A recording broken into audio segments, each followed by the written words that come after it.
Дорогие друзья, очень часто я себя кляну за то, что сообщаю людям доступ к инженерному меню. Они начинают нажимать и менять там настройки, после чего устройство начинает работать неправильно, а догадаться записать свои действия никто не может.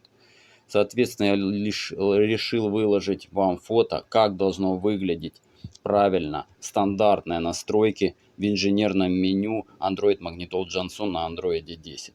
Надеюсь, это поможет вам вернуть и решить такие проблемы, как не сохранение настроек самого устройства, а также отдельно вот находится это в меню Other. Все изменения здесь должны быть осторожными и иметь обратную силу.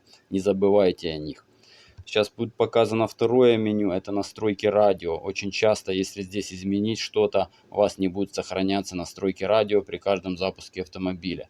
Посмотрите, если вы что-то изменили, то есть возможность посмотреть на эту картинку и поставить так галочки, как положено. И у вас радио будет работать хорошо. А с вас подписка. До свидания.